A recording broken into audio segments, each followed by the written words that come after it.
আমার মুসলমান বন্ধুরা, আমার কলিজার টুকরা যুবক ভাইরা, আমার যুবক ভাই, এই দুনিয়ার জমিনের মধ্যে আসার যেমন একটা সিরিয়াল আছে। আমার দাদা আসতে, পর আমার বাবা আসতে, আমি আসতে, আমার সন্তানেরা আসবে। এই দুনিয়ার জমিনের মধ্যে যেমন আসার একটা সিরিয়াল আছে রে বাবা, এই দুনিয়ার জমিন থেকে যাওয়ার কোন সিরিয়াল আছে? আরো জোরে বলুন, আছে। এই জন্য দুনিয়ার জমিন থেকে যাওয়ার কোন সিরিয়াল নাই। কত দাদা বেঁচে আছে, নাতি চলে যায়, বাবা বেঁচে আছে, নাতি কবরের মধ্যে চলে যায়। ওরে সোনার ভাই, এই জন্যই দুনিয়ার জমিনের মধ্যে একটা সেকেন্ডের ভরসা নাই রে ভাই যুবক। তুমি রক্তের কোন গরম দেখাও, আমি অনেকদিন পর্যন্ত বাঁচবো। আজকে রাত্রি বেলায় শুয়ে যদি দুইটা চক্ষু বন্ধ হয়ে যায়, তাহলে আগামী দিন আর সকাল তোমার জন্য হবে না রে ভাই যুবক। এই জন্য অনেক যুবক আছে রাত্রি বেলায় মায়ের হাতের রান্না খাইয়া বিছানার মধ্যে শুয়ে যায়, কিন্তু জীবনে আর তার সকাল হয় না, পরকারে চলে যায়। আছে না নাই? এই যে একের পর এক আমার জীবন থেকে যে একটা দিন চলে যাচ্ছে। এই যে আজকে জুমার দিন সকাল হয়েছিল, সন্ধ্যা হয়ে গেছে, আমার জীবন থেকে একটা দিন মাইনাস হয়ে গেল। আমি একটা দিন মরণের দিকে আগাই গেলাম, কিন্তু এই চিন্তা তো আমি কোনোদিন করলাম না। দিনের পর দিন ঘুমের করে ফজরের নামাজ গুলো চলিয়া যায়, মুসলমান যুবক নামাজ গুলি আদায় করে না। আছে না নাই? কেমন করে ঘুমাও তুমি, কেমন করে ঘুমাও তুমি, ফজর করে কাজা এমন তো হতে পারে, জহুরে জানাজা তোমার এমন তো হতে পারে, জহুরে জানাজা। জোরে কোন কথা ঠিক না বেঠি? কেমন করে ঘুমাও তুমি, কেমন করে ঘুমাও তুমি, ফজর করে কাজা এমন তো হতে পারে, জহুরে জানাজা তোমার এমন তো হতে পারে, জহুরে জানাজা। কত কোন ঠিক না বেঠি? মুসলিম হয় না জন্ম নিলে মুসলমানের ঘরে, কাফের মুমিন তফাতটা হয় নামাজের কারণে। বাবাই নামাজের কারণে।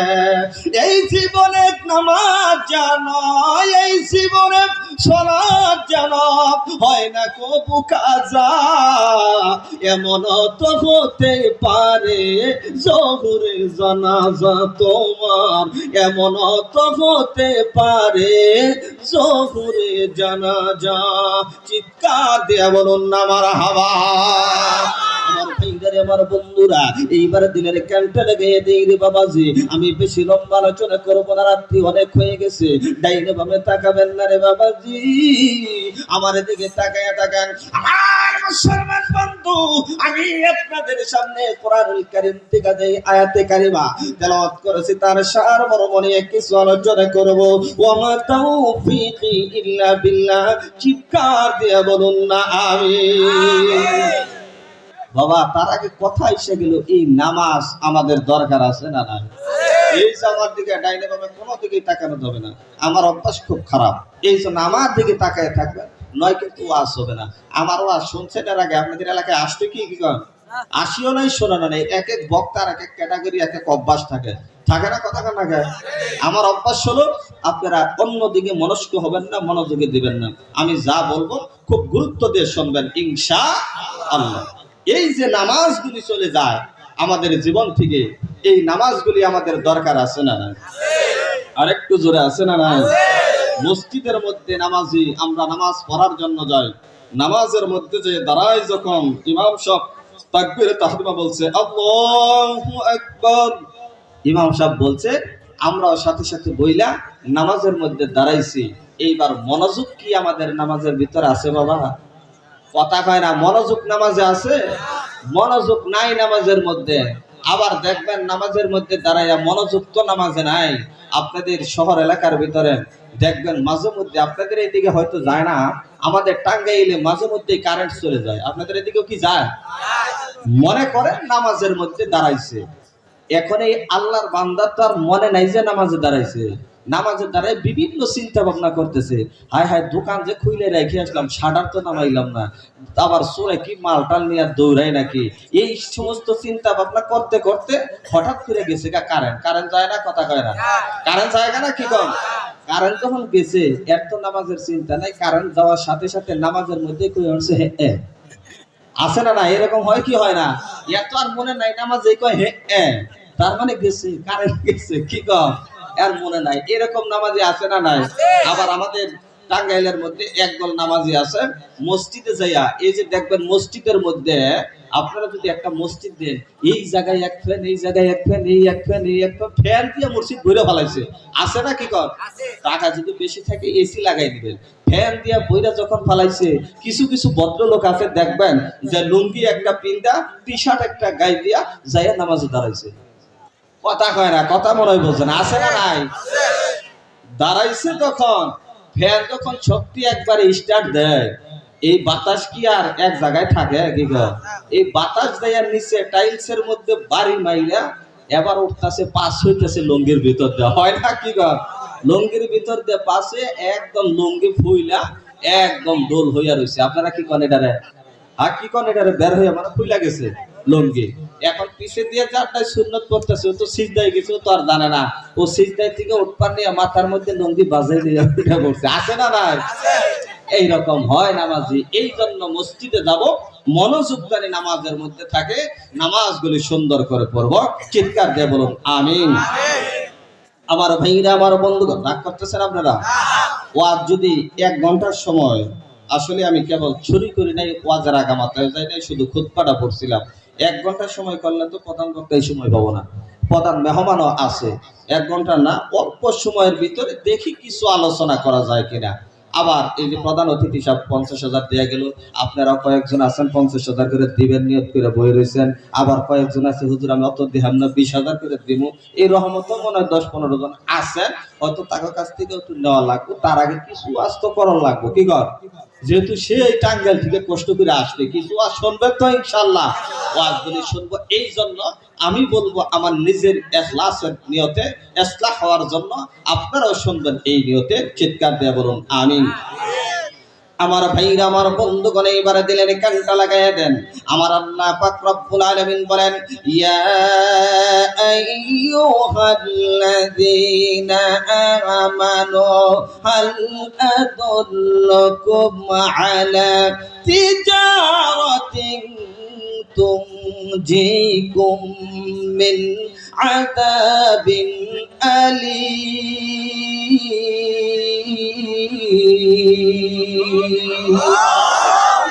আমার আল্লাহ পাক রব্বুল আলামিন ঈমানদার যারা আছে তাদেরকে ডাক দেয়া বলেন, ঈমানদাররা, তোমাদেরকে আমি আল্লাহ ঘোষণা দিয়া দেই, তোমরা যারা দুনিয়ার জমিনের মধ্যে ঈমানদার হইছো, আমি আল্লাহ পাকের কাছ থেকে যদি তোমরা জান্নাতটা কিনতে চাও, জান্নাত ক্রয় করতে চাও, 2টা জিনিসের বিনিময়ে আমি আল্লাহ ঈমানদারদের কাছে আমার জান্নাত বিক্রি করব। এবার বলুন কয় জিনিসের বিনিময়ে জান্নাত কিনা যায়? 2টা জিনিসের বিনিময়ে আমার আল্লাহ ঘোষণা দিয়ে দিয়েছে। এর মধ্যে মনে একটু সন্দেহ আছে, কি কর, কথা কয় না, আছে কোরআনের কথা করে সন্দেহ আছে? আল্লাহ পাক ডাক দিয়ে কি বলে, 2টা জিনিসের বিনিময়ে আমি আল্লাহ আমার ঈমানদার বান্দাদের কাছে আমি এই জান্নাতটা বিক্রি করে 1 নম্বরে জান্নাত ক্রয় করেছেন একজন আল্লাহর বান্দি দুনিয়ার জমিনের মধ্যে, তিনি তার 2টা জিনিসের বিনিময়ে জান্নাত আল্লাহ পাকের কাছ থেকে দুনিয়াতে থাইকে কিনা ফলাইছে। পুরুষদের ভিতরে থেকে একজন আল্লাহর বান্দা এই দুনিয়াতে থাইকে জান্নাত কিনা ফলাইছে রে বাবাজি। পুরুষদেরটা বলতে পারবো কিনা জানি না, যেহেতু মা বোনেরটা আজকে পালক বালিকা শাখা, যেহেতু আমার অনেক মায়েরা আসছে এই জায়গার মধ্যে, শুধু মারা সর্বপ্রথম কিভাবে 2টা জিনিস দিয়া আমার আল্লাহ তাআলার আল্লাহ পাকের কাছ থেকে এই জান্নাত কিনেছেন, সেইভাবে আমাদেরও কিনা দরকার আছে না নাই? সেই মহিলা বলেন আম্মা জান হযরত খাদিজাতুল কুবরা রাদিয়াল্লাহু তাআলা আনহা। তিনি জানতে পারলেন দুইটা জিনিসের বিনিময়ে জান্নাত কিনা যায়। পাগল হয়ে গেলেন, জান্নাত কিভাবে কিনা যায় দুনিয়ার জমিনের মধ্যে থাইকা। এইবার তখন নাকি আম্মা জান খাদিজাতুল কুবরা রাদিয়াল্লাহু তাআলা আনহা ওই মক্কা নগরের মধ্যে সবচেয়ে ধনাঢ্য একজন মহিলা, সবচেয়ে ধনী একজন মহিলা, আল্লাহর বান্দি হযরত মা খাদিজাতুল কুবরা রাদিয়াল্লাহু তাআলা আনহার ওই জায়গার মধ্যে ব্যবসা বাণিজ্য মিল কলকারখানার কোনো অভাব নাই। ওই জায়গার মধ্যে আমার নবীজি মক্কা নগরীতে যখন নাকি বয়স 18-20 এর মধ্যে পৌঁছে গেল, আমার নবীজি তিনার চাচা আবু তালেবের বাড়িতে থাকে। এইবার আবু তালেব ডাক দিয়ে বলে ভাতিজা গো, তোমার তো মোটামুটি বয়স হয়েছে, তুমি কি আমার সঙ্গে কাজের সাহায্য সহযোগিতা করতে পারবা? আমার নবীজি মায়ের নবী রহমাতুল লিল আলামিন ডাক দিয়ে বলেন আমি একাই কাজ করতে পারবো, চাচা গো আমার একটা কাজের সন্ধান করে দাও। নবীজির চাচা আবু তালেব এইবার মা খাদিজার বাড়ির সামনে চলে গেল আমার আপনার নবীকে নিয়া। এইবার মা খাদিজার বাড়ির গেটের সামনে আমার আপনার নবীকে দাঁড় করাই রেখা নবীজির চাচা আবু তালেব বাড়ির ভিতরে চলে গেল। ডাক দিয়ে বলেন খাদিজা গো, তোমার কি কোনো কাজের লোকের প্রয়োজন আছে? ডাক দিয়ে বলে না না, আমার তো কাজের লোকের কোনো প্রয়োজন নাই এই মুহূর্তে। ও খাদিজা, ভালো একজন লোক আছে, তুমি যদি নেও তোমার ভালো হবে। বললো সেই ভালো লোকটাকে? কয় সেই ভালো লোকটা হলো আমার ভাতিজা মুহাম্মদ। আল্লাহু আকবার বলো। এইবার মা খাদিজা বলল ও আবু তালেব, এই মুহাম্মদের নাম মক্কা নগরীতে শুনে নাই এমন কোন লোক নাই। এইবার বলল কি কাজ আপনার ভাতিজা মুহাম্মদ করতে পারবে? এইবার আবু তালেব ডাক দিয়ে বললেন আমার ভাতিজাকে কি কাজ আপনি দিবেন? কয় আমার কাছে একটা মাত্র কাজ আছে, এই কাজ যদি আপনার ভাতিজা যদি করতে পারে তাহলে আমার এখানে চাকরি পাবে। ও খাদিজা, কি কাজ আপনার এই জায়গার মধ্যে? কয় আমার কাছে কিছু বকরি আছে, উট দুম্বা গলি আছে, এইগুলির রাখালি করা লাগবে, আপনার ভাতিজা মুহাম্মদ কি তা পাবে? এইবার ডাক দিয়ে বলে আমার ভাতিজার কাছে আমি জিজ্ঞাসা করে আসি। কয় আপনার ভাতিজা কোন জায়গায়? কয় আপনার বাড়ির গেটের সামনে বাহিরে আমি দাঁড় করাই রেখে আসবে। এইবার আবু তালেব যাইয়া ডাক দিয়ে বলে ভাতিজা গো, ও ভাতিজা এই জায়গার মধ্যে একটা মাত্র চাকরি আছে, সেই চাকরিটা হলো রাখালির চাকরি, তুমি কি রাখালি করতে পারবা? ডাক দিয়ে বলেন ওগো চাচা, কেন জানি গো আমার রাখালি কাজ করতে বড় ভালো লাগে, আমার মন চায়। কেন চায় জানেননি?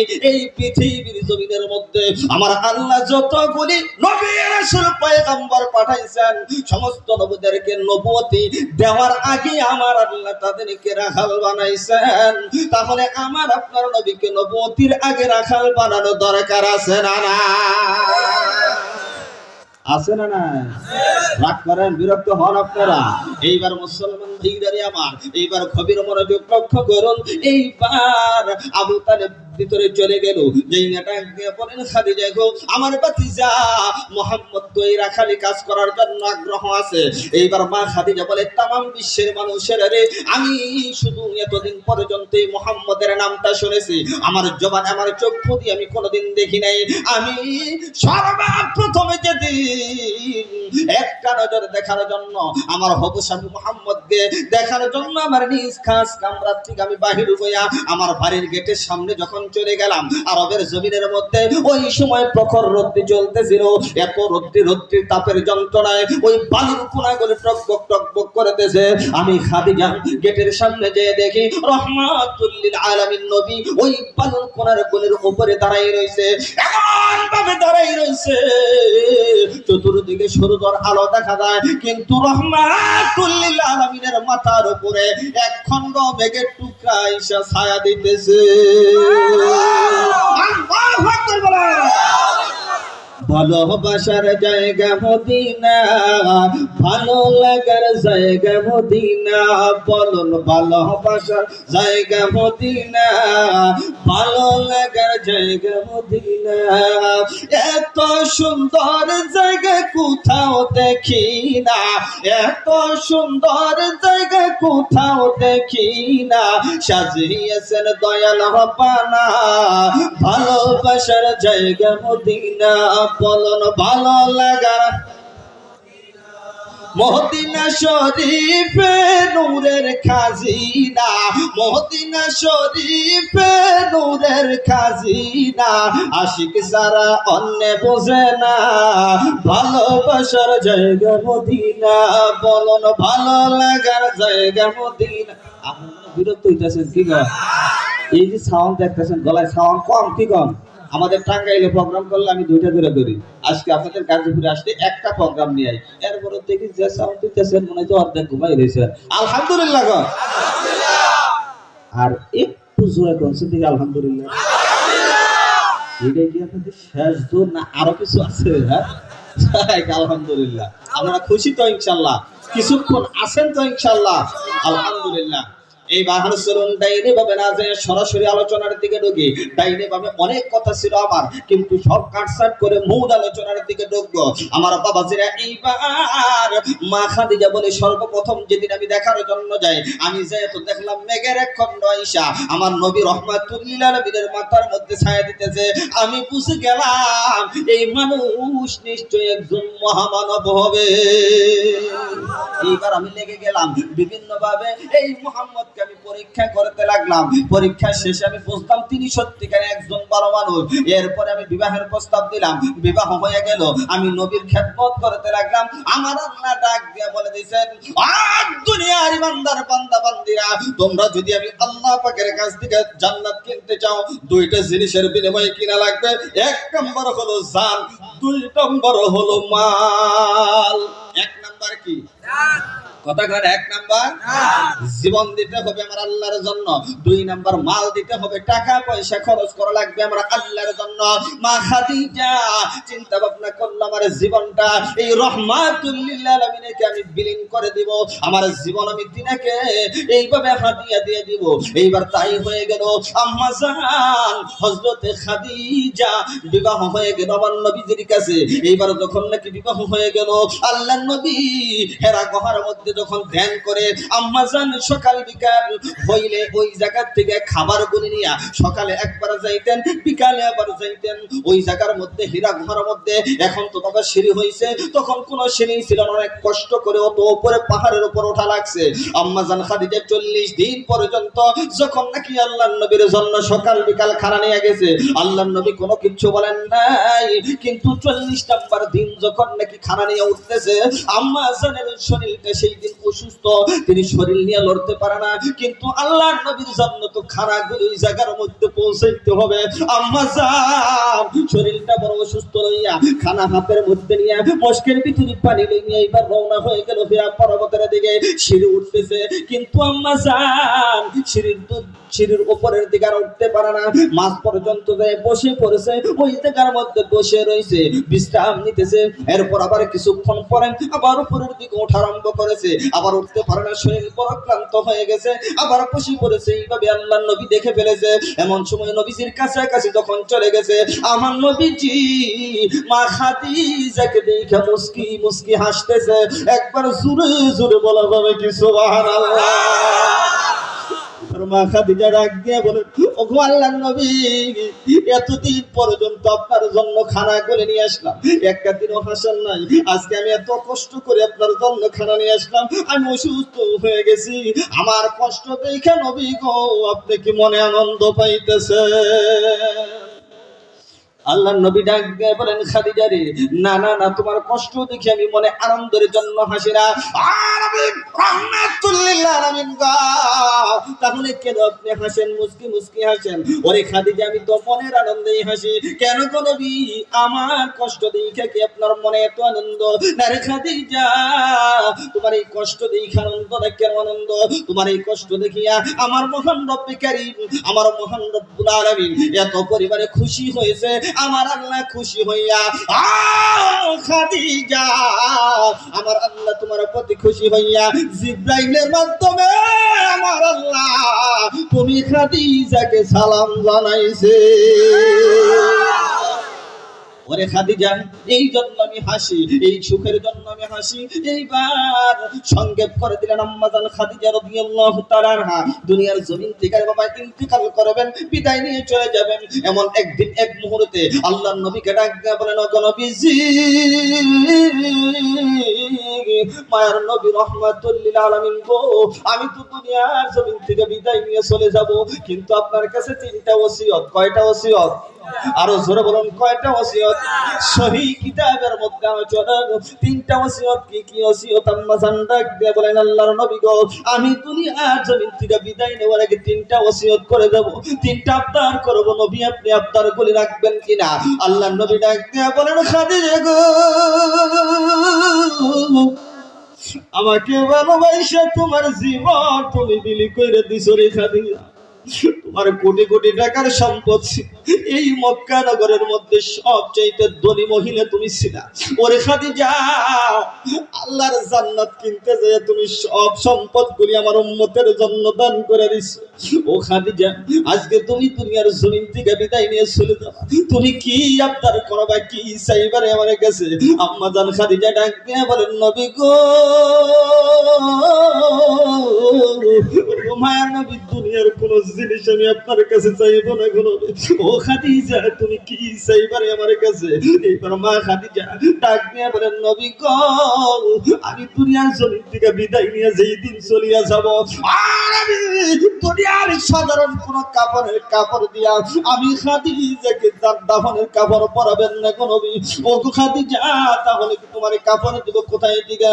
ও গো নবীজি, আপনার শরীর মুবারকের মধ্যে যেই জুব্বা মুবারকটা পরিহিত থাকবে গো নবী, ওই জুব্বাটা খুলিয়া আমি খাদিজার কাপড়ের কাপড় বানাই দিবেন। একবার জোরে জোরে বলুন না সুবহানাল্লাহ। এবার বললো, ঠিক আছে, 2 নাম্বার আবদার তোমার কি রে খাদিজা? যদি খাদিজা দুইটা চোখের পানি পড়ে কান্দে, নবী গো, ও গো মায়ের নবী, 2 নাম্বার আবদার হলো, আমার যখন ইন্তিকাল হয়ে যাবে দুনিয়ার জমিন থেকে, আমার জন্য কবর যখন খনন করবার হলো, ওই কবরের মধ্যে আপনি নবী রাহমাতুল লিল আলামিন আগে নাইবা যাবেন। ওই কবরের মধ্যে নাইবা, কবরের মধ্যে শুয়ে একবার ডান দিকে করে দিবেন, আবার বাম দিকে করে দিবেন গো নবী। ও খাদিজা, ওই কবরের মধ্যে নাইবা, আমি কেন ডান দিকে আর বাম দিকে করে দেব? এই জন্য করে দিবেন, আমার আমলের অবস্থা আমি জানি না। আমারে আল্লাহ পাক সালাম জানাইছে, জান্নাতীয় ঘোষণা করেছে, এরপরও আমার অন্তরের মধ্যে বড় ডর, ওই কবরের মধ্যে গেলে আমি খাদিজাকে না জানি জাহান্নামের আগুন পাকড়াও করে। ওগো নবীজি, মায়ের নবী গো রাহমাতুল লিল আলামিন, কিন্তু আমার এতটুকু পর্যন্ত ইয়াকিন আছে, বিশ্বাস আছে, আপনি নবী যদি আমার কবরের মধ্যে নাই না, একবার ডান দিকে যদি করে দেন, আবার বাম দিকে যদি করে দেন গো নবীজি, আমার মন সাক্ষী দেয়, রাহমাতুল লিল আলামিনের পবিত্র শরীর মোবারক যেই কবরের মধ্যে লাগছে, আমার আল্লাহ ওই কবরের ভিতরে জাহান্নামের আগুন দিবে না। আল্লাহু আকবার। এবার আমার নবীজি 2টা চোখের পানি ফেলে খাদিজা, 3 নাম্বার ওসিয়ত তোমার কি? 3 নাম্বার কি ওসিয়ত তুমি করবা? ডাক দিয়া বলেন, নবী গো, দুনিয়ার জমিনের মধ্যে মানুষ কবরস্থ করিয়া কবরে বাঁশ দেওয়া শেষ হলে, মাটি দেওয়া শেষ হলে, সব আত্মীয় স্বজনরা চলিয়া যায় গো নবী। ও গো নবীজি, মায়ের নবী রাহমাতুল লিল আলামিন আমাকে কবরের মধ্যে রাইখা সবাই যখন চলিয়া যাবে, আপনি নবী রাহমাতুল লিল আলামিন আমার কবর থেকে যাবেন না গো নবী। আমার মাথা বরাবর দাঁড়িয়ে থাকবেন, আমার মাথার পাশে দাঁড়িয়ে থাকবেন। কেন রে খাদিজা, তোমার মাথার পাশে আমি দাঁড়িয়ে থাকবো?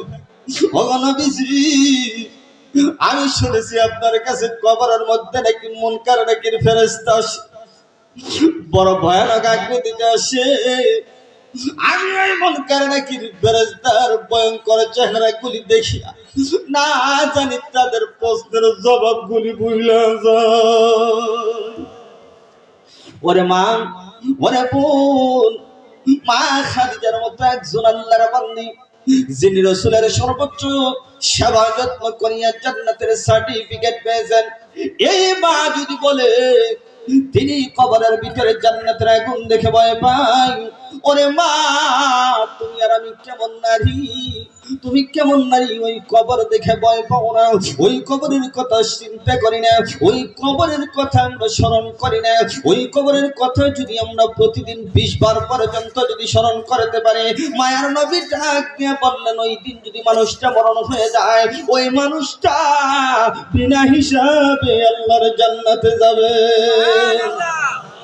এবার বললো 3 নম্বর সিয়ত, নবী গো আমি যদি তাদের প্রশ্নের জবাবগুলি বুঝা যাই, তাহলে আপনি আমার মাথার পাশে দাঁড়াইয়া দাঁড়াইয়া আমি প্রশ্নের জবাব দিতে পারবো না, আপনি আমার প্রশ্নের জবাবগুলি দিয়ে দিবেন।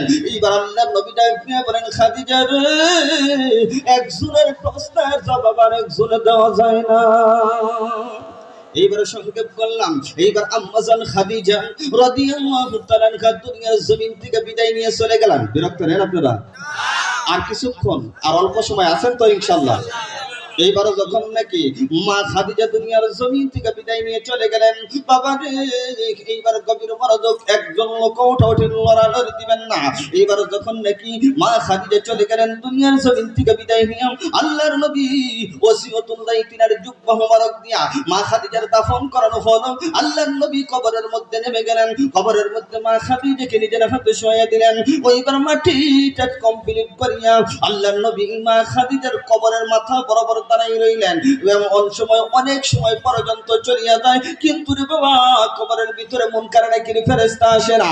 আল্লাহর নবী তো বড় পেরেশানি হয়ে গেল, বড় চিন্তার মধ্যে পড়ে গেল, কি রে আমার খাদিজার কবরের মধ্যে কেন গো মুনকার নাকির ফেরেশতা আসে না। এইবার চিন্তা ভাবনা করে ওই জায়গার মধ্যে দাঁড়ায় দাঁড়ায় নবী দুইটা চোখের পানি ফলায় কান্দে। এইবার যখন নাকি কান্দে, আমার আল্লাহ আমার নবীর কান্না সইতে পারে না, আমার নবীর কান্না সহ্য করতে পারে না। জিব্রাইলকে ডাক দিয়ে বলে, ওরে জিব্রাইল যাও রে যাও, আমার বন্ধু হাবিবুল্লাহর কাছে চলিয়া যাও, আমার বন্ধু হাবিবুল্লাহকে গিয়ে একটু সান্ত্বনা দাও আর খুশির সংবাদটা জানিয়ে দাও। এইবার হযরত জিব্রাইল এসে গেলেন, নবীজিকে সালাম দিয়ে দিলেন, ও গো নবীজি, মায়ের নবী রাহমাতুল আলামিন গো, এতদিন পর্যন্ত আপনার সুখের দুঃখের সাথী আমি জিব্রাইল ছিলাম, নবী গো আজকে আপনাকে সান্ত্বনা দেওয়ার মতো ভাষা আমি জিব্রাইলের কাছে নাই। আপনার সব জায়গা প্রিয়তম বিবি ওই না কবরের মধ্যে চলে গেছে গো নবী। ও গো নবীজি, সেই বিবি আপনার দুঃখের সুখের সাথী ছিল, আপনারা তাইবের জমিন থেকে মারি খাইয়া বাড়ির ভিতরে গেছেন, আপনার বিবি আপনাকে সান্ত্বনা দিছে, আপনি না ওই উহুদের ময়দানে মার খেয়ে এসেছেন, আপনি বাসার ভিতরে গেলে আপনার এই বিবি আপনাকে সান্ত্বনা দিছে। নবী গো আজকে আপনাকে সান্ত্বনা দেওয়ার মতো বাসা আমার কাছে নাই। ওরে জিব্রাইল, আমি শুনতে চাই আমার খাদিজার কবরে কেন এখন পর্যন্ত মুনকার নাকির ফেরেশতা আসলো না। আমার আল্লাহ পাক বলে দিয়েছেন, জিব্রাইল যাও বন্ধুর কাছে গিয়ে বলে দাও। জিব্রাইল ডাক দিয়ে বললেন, বন্ধু হাবিবুল্লাহ গো আপনি এই জায়গার মধ্যে কেন দাঁড়াই রয়েছেন? কয় খাদিজার প্রশ্নের জবাব করে দেওয়ার জন্য আমি দাঁড়াই রয়েছি। ও কোন বিজি রাহমাতুল আলামিন গো, আপনি যতটুকু পর্যন্ত আপনার খাদিজাকে ভালোবাসেন তার সেই কোটি কোটি গুণ বেশি আমার খাদিজাকে আমার আল্লাহ ভালোবাসে। জিব্রাইল কেন এত ভালোবাসে? কয় দুইটা জিনিসের বিনিময়ে জান্নাত কিনে নিছে যে খাদিজা, এই জন্য খাদিজার এত ভালোবাসে। 1 নম্বর জীবন দিয়ে দিছে, 2 নম্বর যত মাল ছিল মালগুলি দিয়ে দিছে, এই জন্য খাদিজা আমার আল্লাহর কাছে এত প্রিয় হয়েছে। ওগো নবীজি, এই খাদিজাকে আমার আল্লাহ এত পরিমাণে ভালোবাসে, আল্লাহ পাক ভালোবাসা এই খাদিজার কবরে যে মুনকার নাকির আসতেছিল, এই মুনকার নাকিরের প্রশ্নের জবাবগুলি খাদিজার পক্ষ হয়ে আমার আল্লাহ দিছে। এবার আমার আপনার নবী বড় শান্ত হয়ে গেলেন। ওরে মুসলমান, এই জন্য আমার আল্লাহ বলেছেন যে জান্নাত যদি কিনতে যাই, জান্নাত যদি ক্রয় করতে যাই, এক নম্বর জীবন দেওয়া লাগবে। এই যে আজকে গম বাদ দিয়া আপনারা যেই প্যান্ডেলের ভিতরে আসলেন, জান্নাতের বাগানের মধ্যে আসলেন, মনের মধ্যে যে একটু কষ্ট হয়েছে, অন্তরের মধ্যে কষ্ট হয়েছে, জীবন আল্লাহর নামে দিছেন এই জায়গার মধ্যে। দুই নম্বর হলো যে বাবা, এই যে আজকে হরিপুরার মাদ্রাসা বালক বালিকা শাখার উদ্যোগে আজকে তো সুন্দর একটা ইন্তজাম করেছে, এই জায়গার মধ্যে যদি এখন কিছু মাল যদি খরচ করতে পারেন, বোঝা যাবে আপনি ইমানদার, আপনি আমার আল্লাহর কাছ থেকে জান্নাতটা কিনতে পারছেন।